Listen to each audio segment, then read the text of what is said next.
नमस्कार। मैं राहुल कुमार। आप देख रहे हैं द संविधान। बात करेंगे आज उत्तर प्रदेश सरकार को लेकर। आज उत्तर प्रदेश सरकार ने 30 जून तक 5,000 सरकारी स्कूल बंद करने का फैसला लिया है। इतना बड़ा फैसला आखिर यूपी सरकार ने लिया क्यों कि 5,000 सरकारी स्कूल बंद है? जनसंख्या तो घटी नहीं है। ऐसा तो है नहीं कि जनसंख्या कम हुई है। बच्चे सरकारी स्कूल में नहीं जा रहे हैं, कम हो जा रहे हैं, इसलिए आपको बंद करने का निर्णय लेना पड़ा। ऐसा तो है नहीं। फिर जनसंख्या बढ़ी है, आप सरकारी स्कूल कम कर रहे हैं।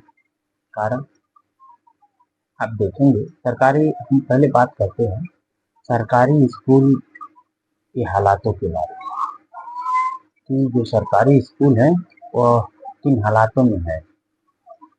आप पूरे भारत में देखेंगे जो भी सरकारी विद्यालय है ना, लगभग लगभग एक ही जैसा है पूरे भारत का। हम बात करते हैं यूपी में जितने भी सरकारी स्कूल हैं, उसमें पहले उसको इतना जर्जर बनाया जाता है कि छत से पानी टपकता है, और साफ सफाई माने एकदम ऐसे कह सकते हैं जैसे कूड़ेदान है। कूड़ेदान बना के रखा जाता है जो सरकारी स्कूल है।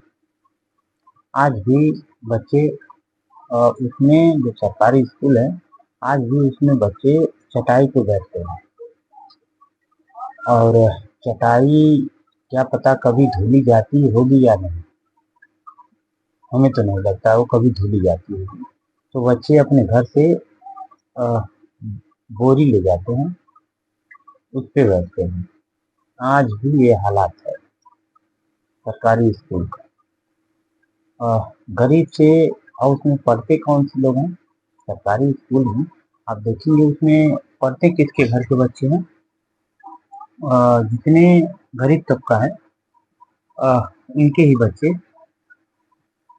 उसमें पढ़ते हैं।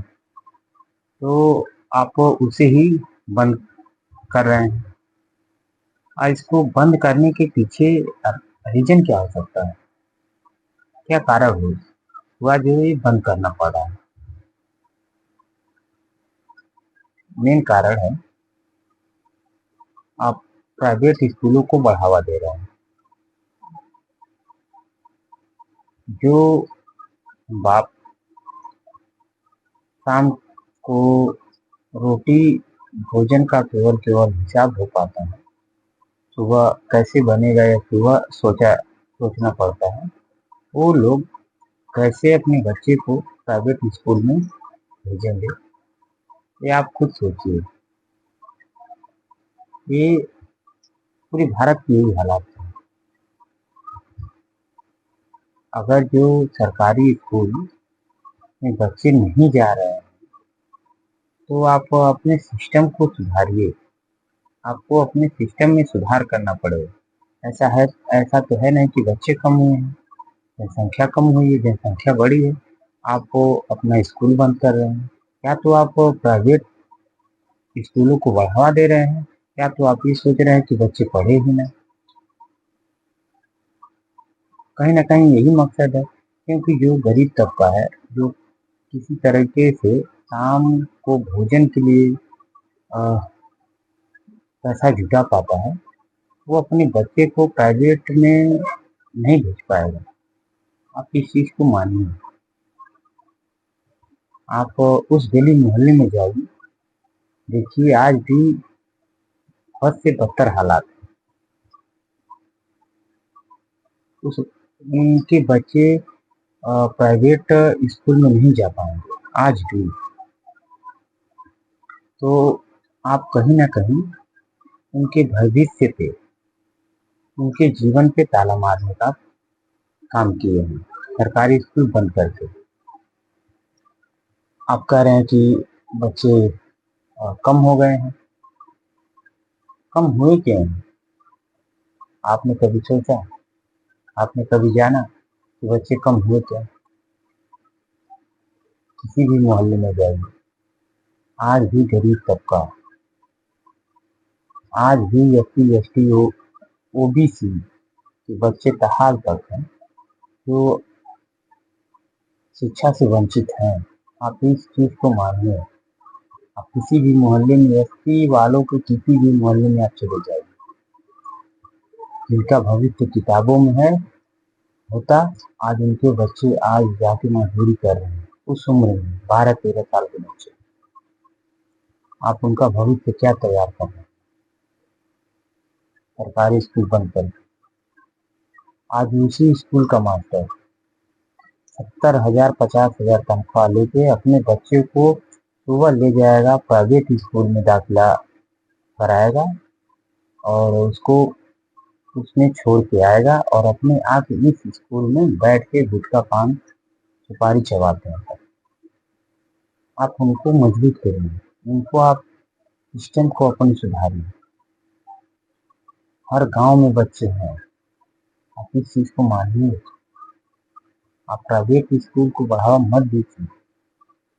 जो सांसद विधायक हैं आप देखेंगे सबसे ज्यादा उनके प्राइवेट स्कूल मिलेंगे, जिनका काम है या वो अपने जितने भी सरकारी सिस्टम है उसको मजबूत करें, सरकारी चीज को सरकारी चीजों को बढ़ावा दें। तो वही खुद प्राइवेट स्कूल खोल बैठे हैं तो कैसे सरकारी स्कूलों को बढ़ावा देंगे?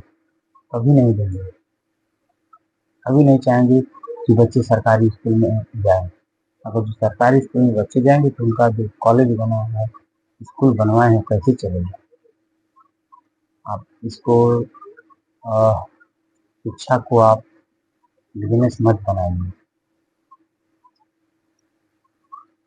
आप ऐसा कैसे कर रहे हैं? आप एक बार सोचिए इस चीज को। गरीब तबका आज भी प्राइवेट स्कूलों में नहीं जा सकता, नहीं जा पाएगा किसी भी हालात में। आप समझिए इस चीज को। गरीब तबके से शिक्षा मत छीनिए, मत छीनिए। आपको मैं खास करके जनता को मैं बताना चाहता हूँ, जब बसपा सरकार थी, बहन मायावती जी की जब सरकार थी, उसमें कॉलेजें बंद नहीं हुई, यूनिवर्सिटी बंद नहीं हुई, स्कूलें सरकारी स्कूलें बंद नहीं हुई। आप बहन जी के शासन में देखेंगे कॉलेज, यूनिवर्सिटी, पॉलिटेक्निक कॉलेज, विश्वविद्यालय, प्राइमरी स्कूल बहुत से बनवाए, गांव गांव में बनवाए, और आप बंद कर रहे हैं। तो आप सबको समझना होगा आपके लिए कौन काम कर रहा है, आपके बच्चे के भविष्य के लिए कौन काम कर रहा है। अपनी चीज को समझिए। प्राइवेट स्कूलों को बढ़ावा देना बंद करिए और ये सरकारी मास्टर हैं उन पे आप कार्रवाई करिए। उनसे पूछिए कि आपके स्कूल में बच्चे क्यों नहीं आ रहे हैं, आप क्या कर रहे हैं। आप एक तरफ दावा करते हैं कि हम फ्री किताब देते हैं, फ्री में खाना देते हैं, सब कुछ फ्री है, ड्रेस फ्री है, बैग फ्री है, फिर भी बच्चे नहीं जा रहे हैं। कारण उनसे पूछिए आप क्या कर रहे हैं। आपका दायित्व तो होता पूछने का। और मास्टरों से मैं खास करके अनुरोध करता हूँ, आप ऐसा मत करिए। आप अपने बच्चे को जिसमें आप पढ़ा रहे हैं ना, उसी में एडमिशन दिलाइए। आप जब अपने बच्चे को उसमें एडमिशन दिलाएंगे, आपका पूरा गांव उसी में पढ़ेगा। ये चीज आप करिए। आप भारत के वंचितों से शिक्षा मत छीनिए।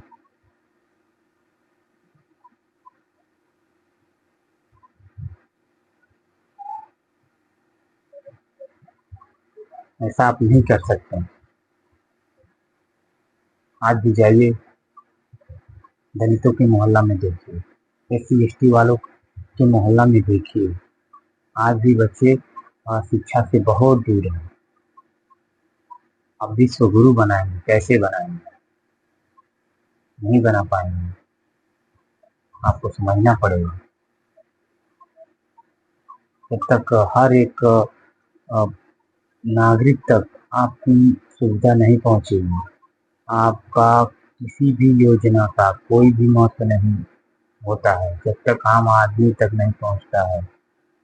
पहुंची समाज तक जब तक आपकी योजना नहीं पहुंची, आपका सिस्टम मजबूत नहीं हुआ, आपका कोई भी नियम कानून किसी काम का नहीं। वो किताबी और भाषणों में रह गया। आप एक चीज समझिए, अगर जो आप काम किए होते शिक्षा पे, तो आज आपको स्कूल बंद नहीं करना पड़ता किसी भी सूरत में। सरकारी स्कूल को आज आप बंद नहीं कर पाते, करने की जरूरत ही नहीं पड़ती, बच्चे उसी में जाते। चलेगा, सबसे बड़ा ये करिए कि जो भी सरकारी मास्टर हैं उन पे आप कार्रवाई करिए, उन पे आप ध्यान दीजिए कि आपके स्कूल में बच्चे क्यों नहीं आ रहे। ये सबसे बड़ी मुद्दे की बात होनी चाहिए, आपके स्कूल में बच्चे क्यों नहीं आ रहे हैं। आप ये मत करिए